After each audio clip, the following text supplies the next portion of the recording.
Chapter 1. Ireland's Story. There are many different Irelands.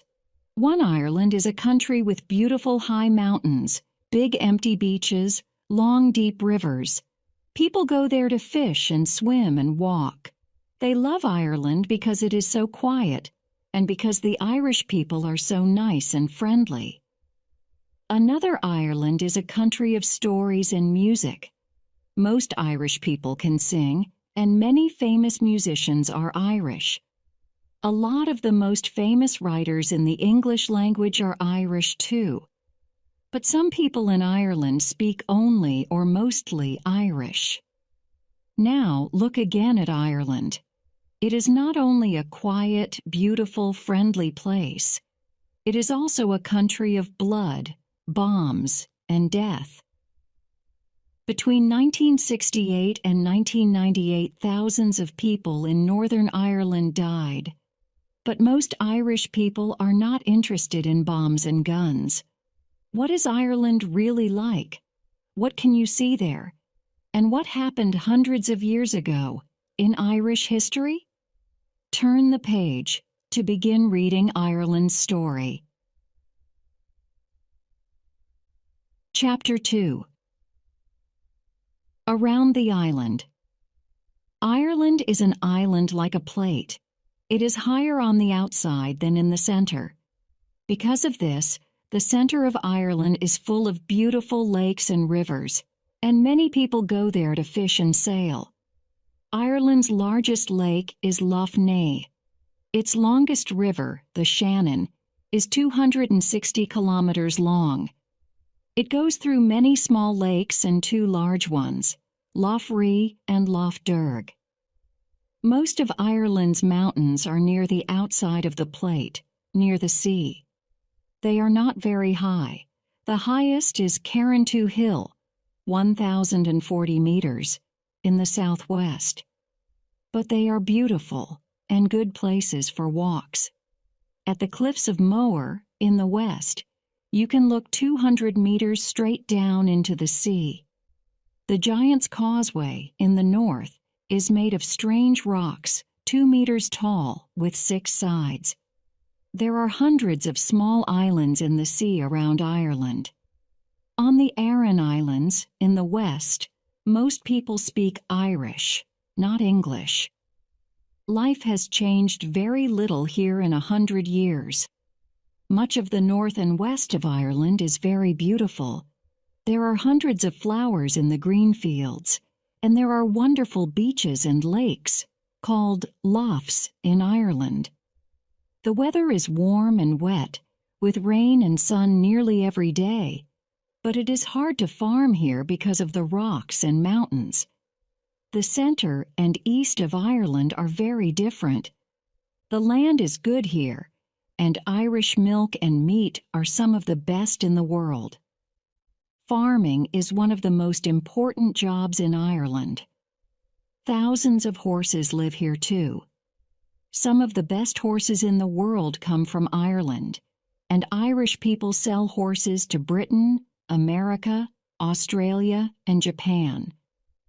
People go to watch horse races in many Irish towns, and in Laytown, north of Dublin, there are horse races along the beach every September. All Ireland's important cities, Dublin, Belfast, Derry, Galway, Limerick, Cork, and Waterford, are near the sea.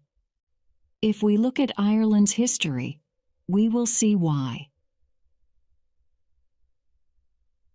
Chapter 3. Celtic Ireland. The Irish are a Celtic people. Thousands of years ago, the Celts came to Ireland from western France and northern Spain. They loved singing and horses and stories, and they made beautiful gold and silver jewelry. Many men wore gold rings around their necks and arms. A Greek writer, Diodorus Siculus, wrote this about the Celts. The Celts are tall and strong. They wear colorful shirts and trousers. Before they fight, they hit their long swords on their shields and shout with loud voices. They are very good fighters. When a Celt kills a man, he cuts off his head and puts it above the door of his house. Finn mac Cool was a famous Celtic fighter. There are many stories about Finn and his men, the Fianna. When he was a boy, he cooked a fish on a fire. This fish knew everything about the world. Finn touched the hot fish with his finger and put his finger in his mouth. Then he knew everything about the world too. "I know what is going to happen tomorrow," he said. Another famous Celt was Cuchulainn. Cuchulainn's father had a brother called Connor, who was king of Ulster, in the north of Ireland. Connor had a big, dangerous dog which killed many men. Cuchulainn liked to play a Celtic game called hurling. In hurling, the players can carry a small hard ball in their hands and also hit it with a stick. One day, when Cuchulainn was a boy, Connor called everyone into his house to eat. But Cuchulainn and his friends wanted to finish their game of hurling, so they stayed outside. Connor's dog came out of the house, attacked. He young boys and tried to kill them, but Cuchulainn hit the hurling ball into the dog's mouth and then killed it with his stick. A big fighting dog is called a hound, and so after this, Cuchulainn was called the Hound of Ulster. Celtic games, like hurling, are very popular in Ireland today. Irish people play the Celtic game called Gaelic football. In Gaelic football, the players can use their feet and hands. Celtic stories and music are popular too. There are many Celtic rock bands. One of them is called Finn mac Cool, and some people in Ireland speak the Celtic language called Irish. Irish is very different from English. For example, the Irish for tree is craw, and the word for woman is bean. But Celtic people in Wales, Scotland, Western France, and Northern Spain have languages very like Irish. 100 years ago, Irish was nearly a dead language. Most Irish people spoke English, and only the poor people in the west of Ireland spoke Irish. No one taught Irish in schools. Most Irish people speak English today too. But many children learn Irish at school, and many older people in Dublin and Belfast learn it too.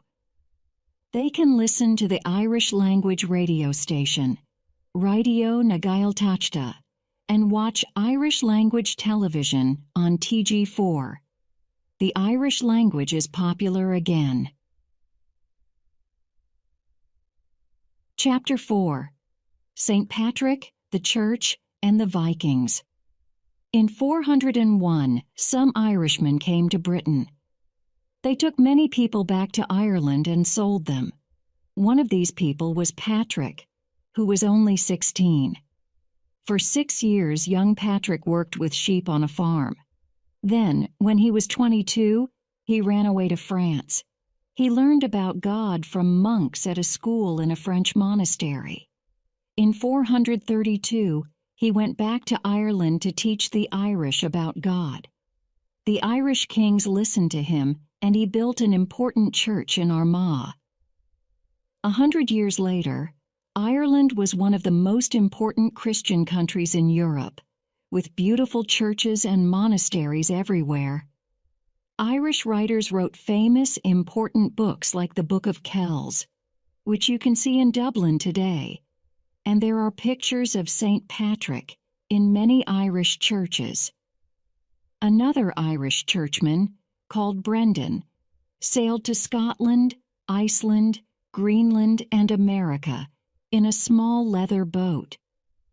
Some people said that this was not possible, but in 1976, an Englishman, Tim Severin, built a leather boat called Brendan and sailed it from Ireland to Iceland and America.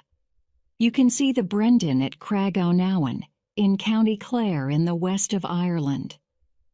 There were many beautiful, expensive things in the Irish churches and monasteries, and Norwegian Vikings came to Ireland to steal them and kill the monks.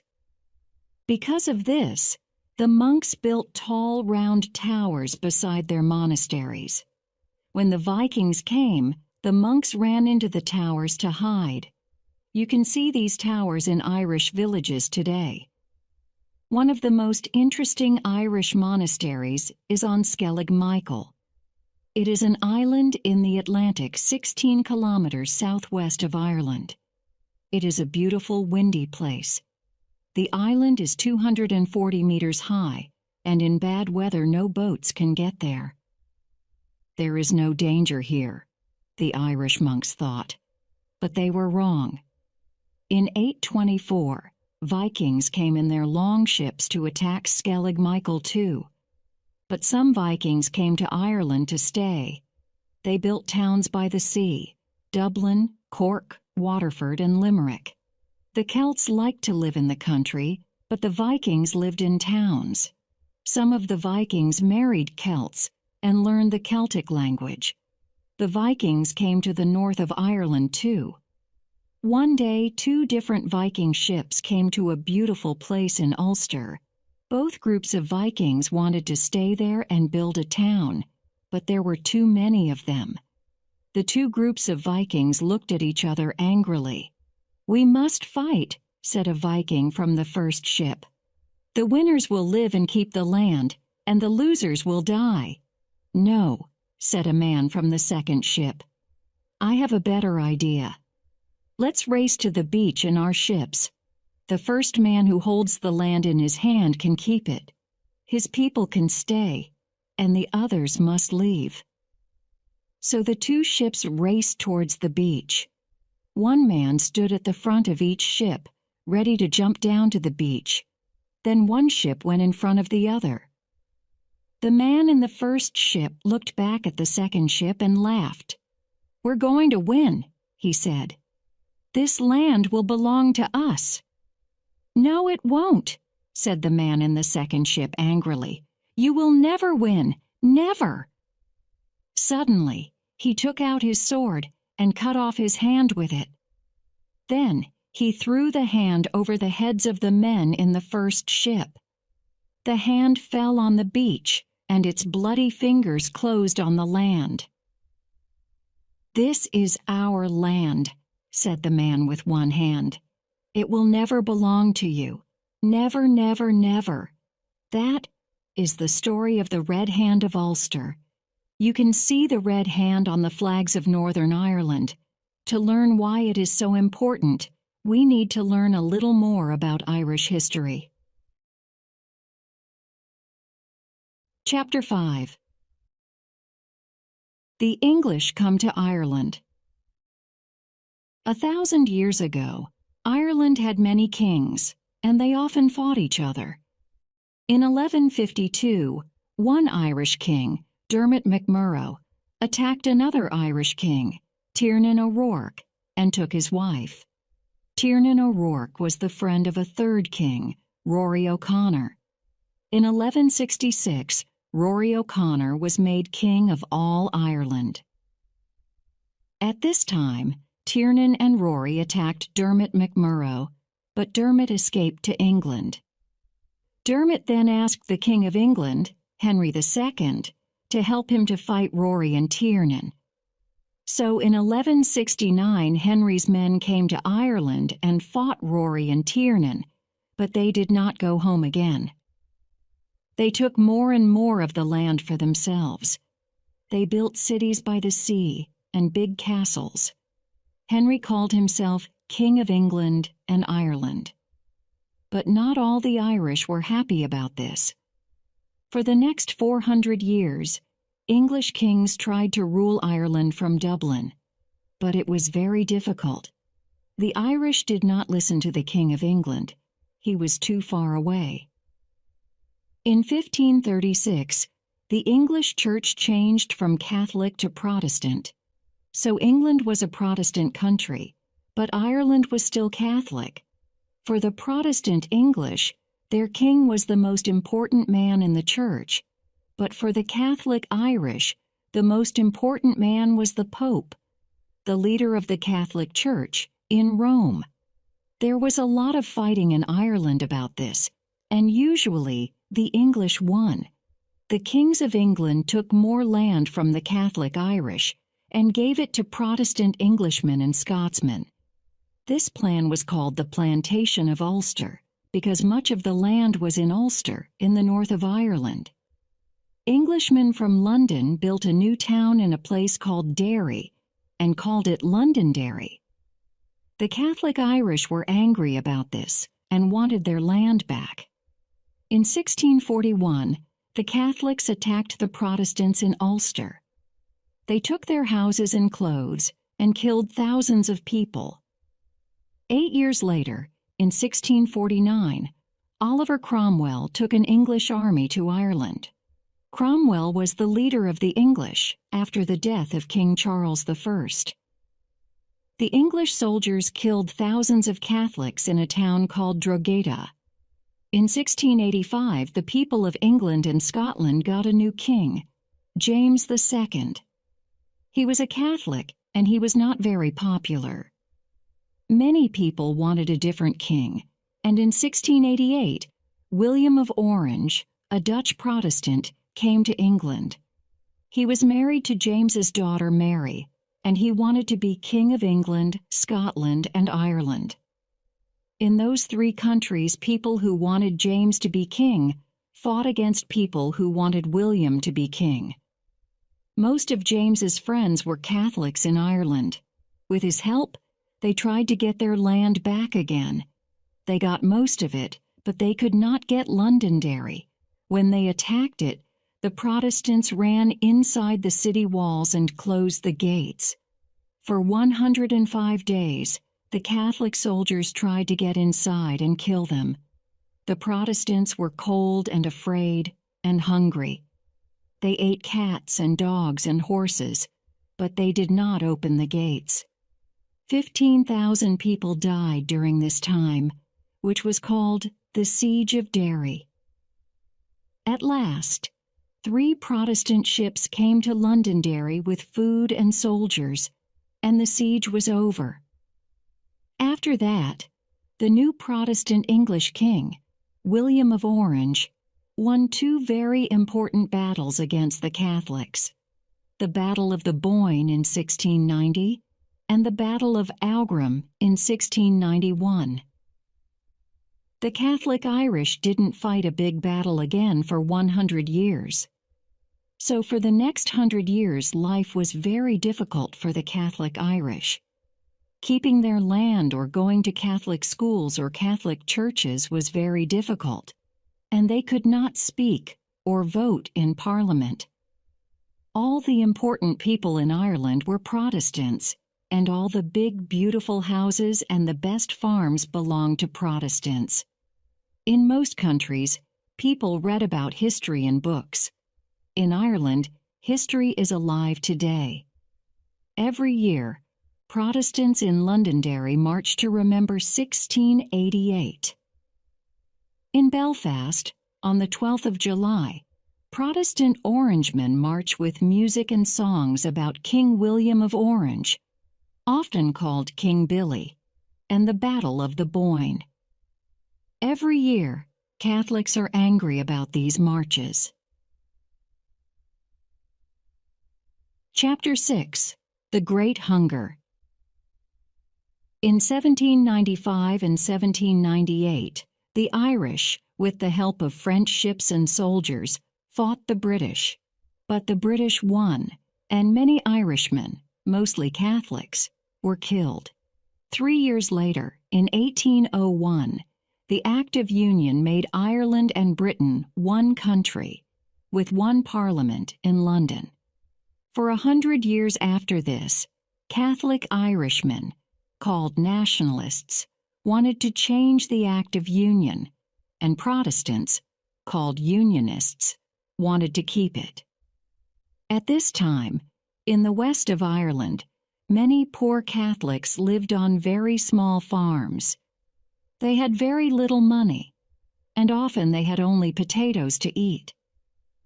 The poor, stony land was not good for many things, but it was good for potatoes.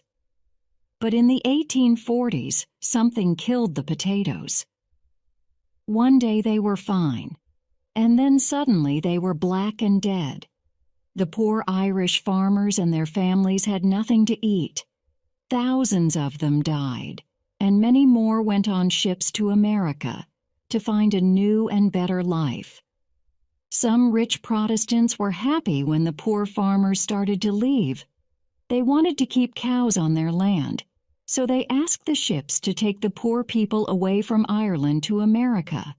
But hundreds of people died on the ships too. When the Irish people came to America, they lived in big cities, like New York.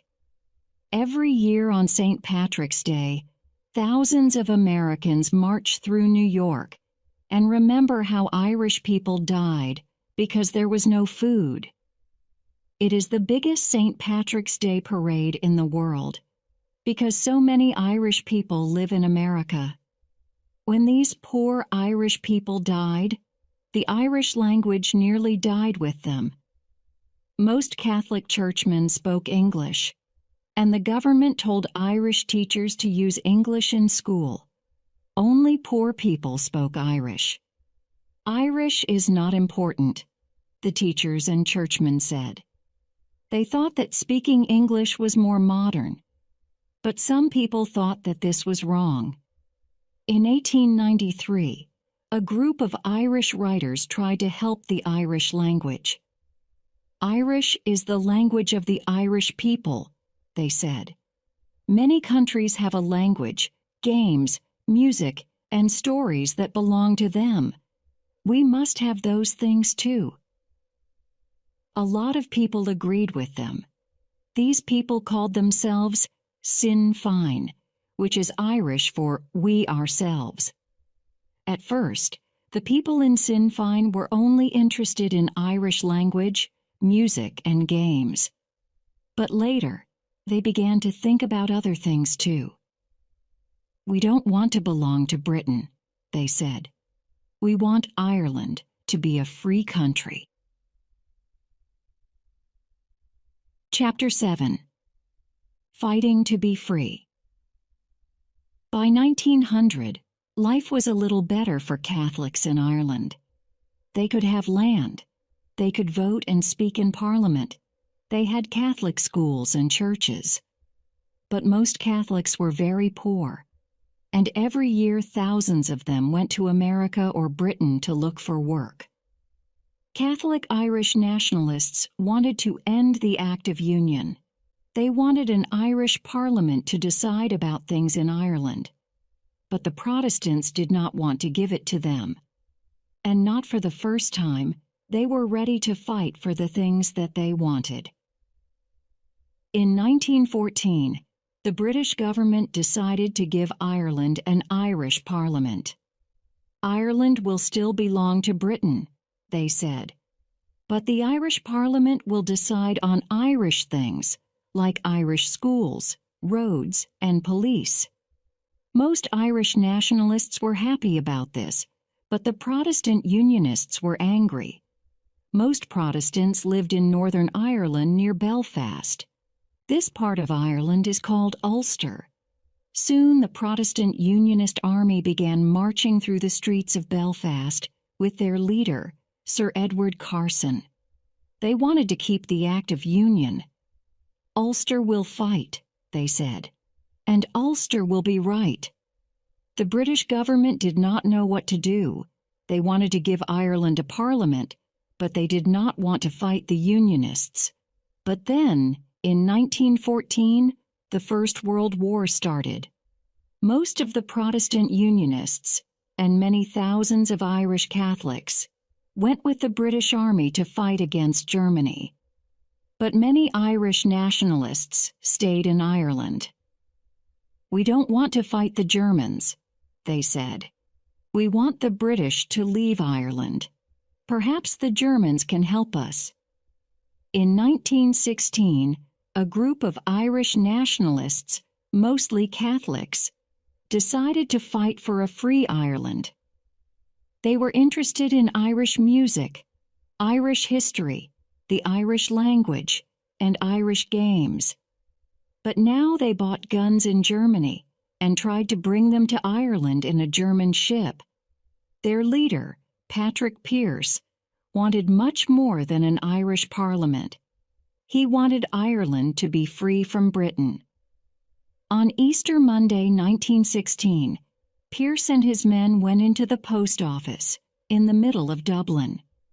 Pearse walked to the door. "Irishmen and Irishwomen," he said, "Ireland belongs to the Irish people. Today Ireland is a free country." But the British did not agree. For 6 long days there was a battle in Dublin, and many men died. After the battle, the government said that Pearse and 14 other important men had to die, and they died in prison. Nearly 2,000 other Sinn Féin men went to prison.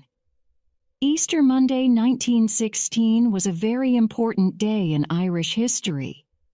After that day, everything was different. In his poem Easter 1916, the Irish writer William Butler Yeats wrote, "All changed, changed utterly. A terrible beauty is born." In 1919, Sinn Féin started to fight the British again. The Sinn Féin army was called the Irish Republican Army, or IRA. From 1919 to 1921, the IRA killed hundreds of policemen and soldiers, and the police and soldiers killed hundreds of IRA men too. In Dublin, there were IRA men and women everywhere, but it was very hard for the British soldiers to find them. The IRA leader was Michael Collins, but the British government didn't even have a photo of him. In 1921, the British government decided to talk to Sinn Féin and the IRA, and in that year, for the first time in history, most of Ireland had an Irish government, with an Irish president in Dublin. But the Irish Republic is only 3/4 of Ireland. 1/4 in Northern Ireland stayed British. And here, 50 years later, the trouble between Protestants and Catholics started again. Chapter 8: Northern Ireland. In 1921, about 60% of the people of Northern Ireland were Protestant, and about 40% were Catholic. Today the numbers are about 53% and 40%. Most of the Protestants want to be British, and most of the Catholics want to be Irish. Hundreds of people have died because of this. From 1921 to 1971, Northern Ireland had a parliament at Stormont. There were always more Protestants than Catholics, so the Protestants could do what they wanted. Protestants had most of the best jobs and the best houses. Most of the police were Protestant too, and they were afraid of the IRA. At the same time, many Catholics were afraid of the police. Sometimes the IRA tried to kill the police, and the police hit back at the Catholics. It was a circle without an end. In 1968, Catholics started to ask for a better life. They marched through the streets of Belfast and Derry, asking for better jobs and houses. But the Protestant police and Orangemen attacked the Catholic marchers. Many marchers were badly hurt, and all of them were angry and afraid. In 1969, British soldiers came to Northern Ireland to try to stop the fighting, and at first many Catholics were happy to see them. But then the IRA started to kill soldiers and policemen, and so the British soldiers and police tried to find the IRA and put them in prison. Sometimes they put the wrong people in prison, and so the Catholics didn't like the British soldiers. Over the next 30 years, many terrible things happened. On Bloody Sunday, 30th January 1972, British soldiers killed 14 Catholic marchers in Derry. The marchers had guns, the soldiers said, but nobody found any guns. On Bloody Friday, 21st July 1972, the IRA put 22 bombs in Belfast, all at the same time. 9 people died and 130 people were hurt, Protestant and Catholic, British and Irish. Some of them lost arms and legs. The IRA put bombs in pubs and streets and shops. They killed soldiers and policemen, but they also killed thousands of ordinary people. Protestants in the Ulster Defence Association, the UDA, killed thousands of ordinary Catholics too. These Protestant fighters are called Loyalists. By 1979, there were hundreds of IRA and UDA men in prison. At first, they were political prisoners, like soldiers in prison during a war. They could wear ordinary clothes, and they did not do prison work. Then Margaret Thatcher, the British Prime Minister, decided that this must stop. "These men are criminals," she said, "so they must be the same as other prisoners." Because of this, some prisoners decided in 1980 to stop eating. They drank water, but they did not eat. Day after day, they got thinner and thinner. After 66 days, the first man, Bobby Sands, died. Then another man died, and another. 10 men died in prison because they wanted to be political prisoners. Most British people thought Mrs. Thatcher was right, but a lot of Irish Catholics didn't agree. More and more of them started to vote for Sinn Féin. In many parts of Northern Ireland, there are nationalist or loyalist paintings on the walls of houses. The Loyalists usually show the Red Hand of Ulster or King William of Orange and the Battle of the Boyne. The Nationalists show Celtic pictures and pictures of Bobby Sands. Both of them often show men with guns. In 1998, the British and Irish governments met with Sinn Féin and the Ulster Unionists. They wanted to end the fighting in Northern Ireland. Together, they made the Good Friday Agreement. This agreement said that Catholics and Protestants must work together in the government of Northern Ireland. Today, Catholics and Protestants still do not agree about many things in Northern Ireland. But after 30 years of fighting, people are starting to talk to each other. And most people are happy about that. Chapter 9. Dublin and Belfast. Dublin.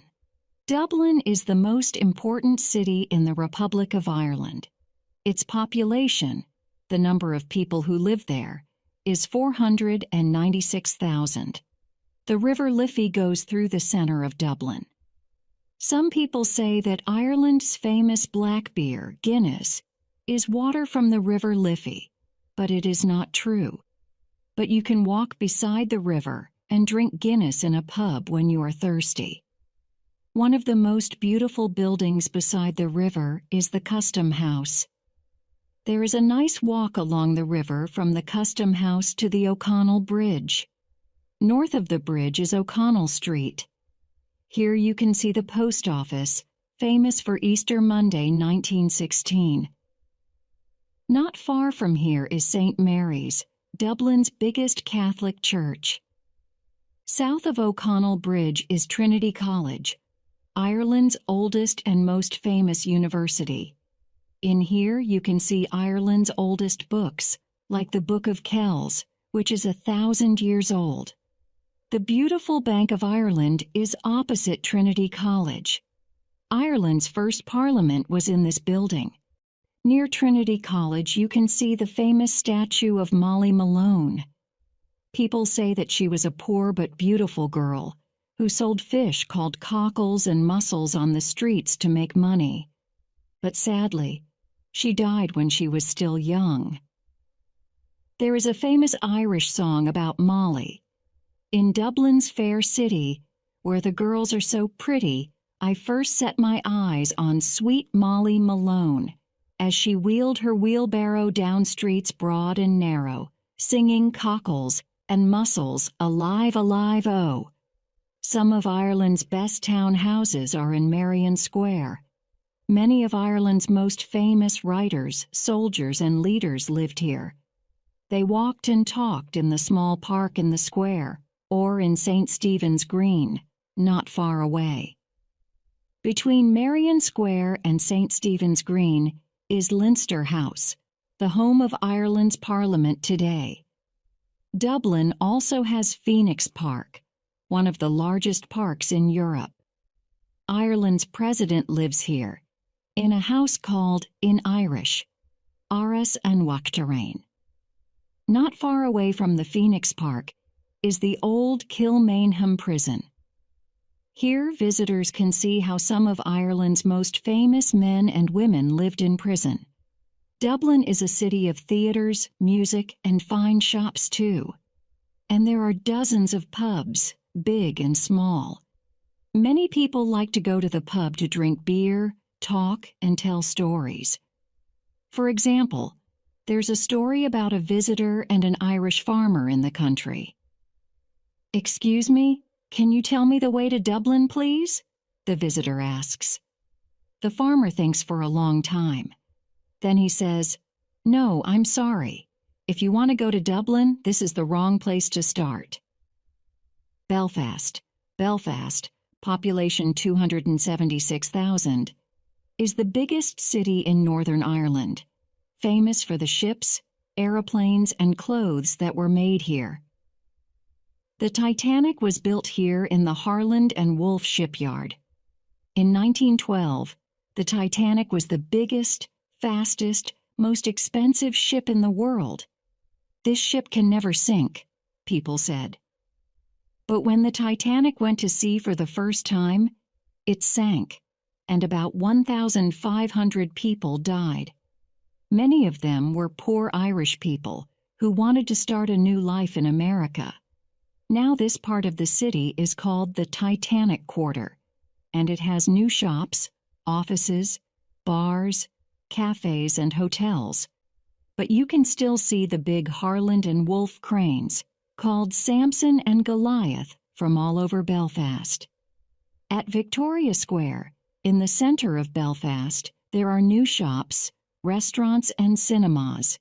And there are fine old buildings to see. City Hall, the Custom House with its wonderful statues, the Ulster Bank, and McHugh's Bar, the oldest building in Belfast. Once it was a house by the Belfast River, and today it is a modern bar. Chapter 10. 4 Irish cities. Cork. Cork is the second largest city in the Republic of Ireland. In 820, the Vikings attacked a Christian monastery here, and then stayed to build a town by the River Lee. Cork is in the southwest of Ireland, and it has a wonderful harbor for ships. Many poor Irish people sailed from Cork to America at the time of the Great Hunger, and today ships and planes go from Cork all over the world. 123,000 people live here today, and the city of Cork is famous for music, dancing, theater, and film. Many visitors come here too, on their way to the beautiful southwest of Ireland. In 2005, Cork was the European Capital of Culture. Londonderry, or Derry. Derry, with a population of 105,000, is the second city of Northern Ireland. Protestants call it Londonderry because in 1600, English Protestants from London built a city here, but Catholics call the city Derry. There was a small monastery here, beside the River Foyle, in the time of the Vikings, but the great walls of Londonderry were built in the 1600s. You can walk around these walls today. They are 1.5 kilometers long and nearly 6 meters wide. The old guns from the Siege of Derry are still there on the walls. But many people want to forget the battles of the past. In the last week of October, thousands of people come to Derry for the Halloween festival. There is music, theater, and a big parade in the biggest street party in Ireland. Galway. Galway, population 65,800, is in the west of Ireland, at the mouth of the River Corrib. In this part of the country, the Irish language is very strong, and you will see it and hear it everywhere. It is a center for Irish music, singing and dance, and there is an Irish language theater in Galway, too. From Galway, you can visit Connemara, with its beautiful wild lakes and mountains. The Aran Islands are close by, too. People speak Irish here, and many visitors like to come to these wild, lonely islands to hear Irish music in the pubs and see the difficult life of the islanders. Waterford. Waterford, population 45,000, is in the southeast of Ireland. It was Ireland's first city. The Vikings came here in the 850s, and they came back in 914 to make the city. It is famous for its glass. People have made glass here since 1783, and for the ships that were built here. 3 rivers meet the sea at Waterford, the rivers Barrow, Nore, and Suir, and there are fine mountains and beaches to visit in this part of Ireland. Chapter 11.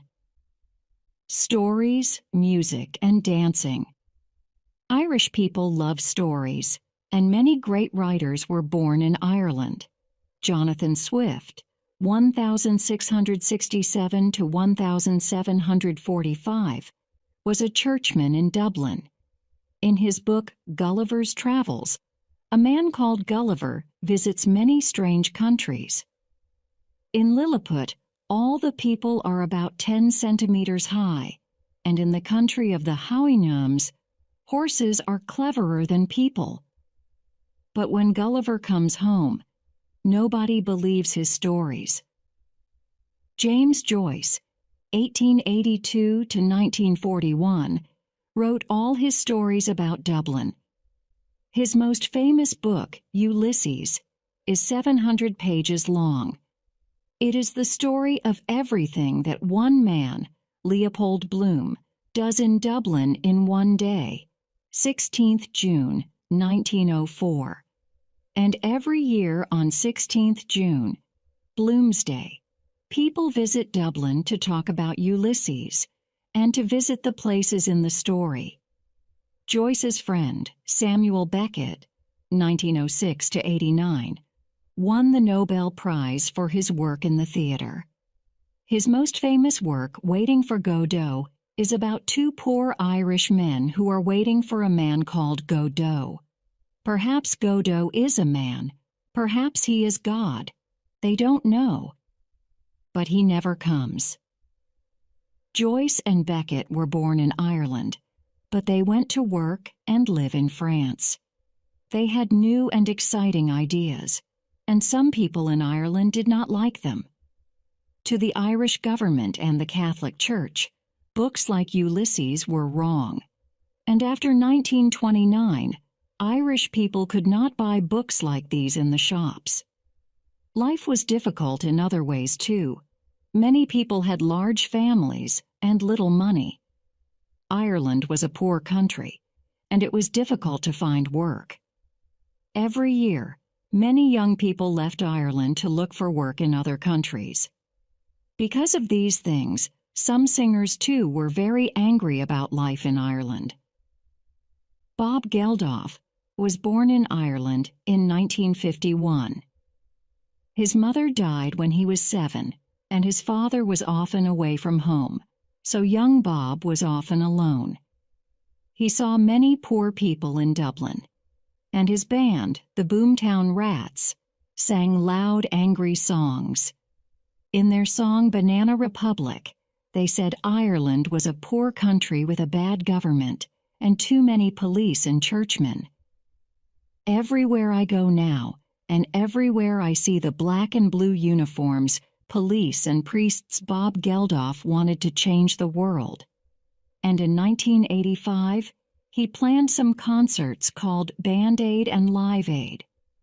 He used the money from the concerts to help hungry people in Africa. In 2005, he did this again with a concert called Live 8.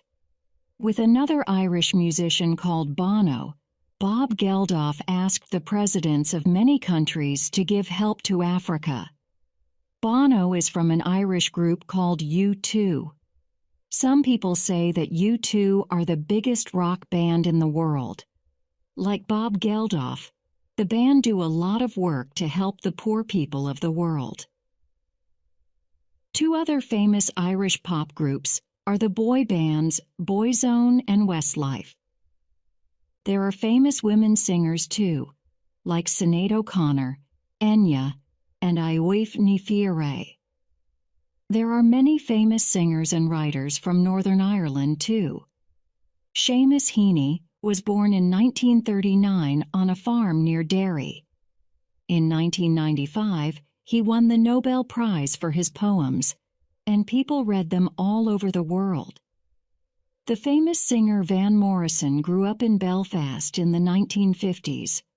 Most people in Ireland love music. People sing in pubs in every Irish town, and Irish songs are very popular on television in other countries. Ireland has won the Eurovision Song Contest for the best pop song in Europe 7 times. This is more than any other country.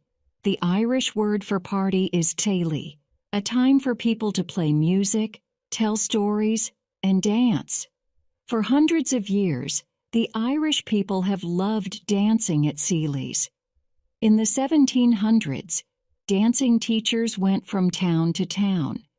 People lived in small houses, so they often danced on the country roads. They wore their best clothes to dance and played music all day and all night. In many Irish dances, the dancers keep their hands still by their sides and move their feet and legs very quickly. Today, thousands of Irish children learn Irish dancing, and the best dancers from all over the world come to dance in Ireland too. The Irish dancers Michael Flatley and Jean Butler are famous in many countries. Thousands of people have seen them in Riverdance and Lord of the Dance. Chapter 12. A Country for Young People. Today, many things are changing in Ireland. It is a country of young people. Nearly 50% of its people are under 25. 50 years ago, the Catholic Church was full of old men, and they decided what people could do. Life was difficult for women and young people. Today, the church is important, but the ideas of women and young people are important too. 2 of Ireland's presidents were women, Mary Robinson and Mary McAleese. For Ireland's young people, the future is about pop music and computers, as well as farming and horses. Ireland is a part of the European Union, and most Irish people are very happy about this. Ireland is not a poor country anymore. A lot of business people come to Ireland and build factories. Now, perhaps 10% of Ireland's population are people who have come from other countries to find work there. Many come from Poland and other countries in Eastern Europe, and others come from China and countries in Africa. Today, young Irish people do not have to leave their country to find work. They can find work at home. Ireland is an interesting, exciting place for young people. But of course, there are always problems.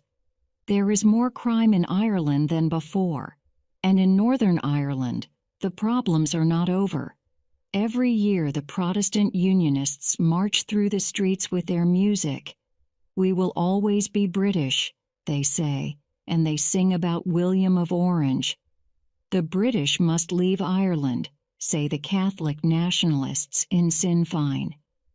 The Unionists and the nationalists cannot both have what they want. Here, history helps no one. But most Irish people, in the north and south of Ireland do not want bombs, guns, and fighting. They want to enjoy life. They want people to visit their island, to walk in their beautiful mountains, fish in their quiet rivers, drink and sing and laugh in their pubs, dance at their sealies, and most important of all, to talk. Most of the time, the Irish are the friendliest people in Europe, and the three most important words in the Irish language are Céad Mile Failte, 100,000 welcomes.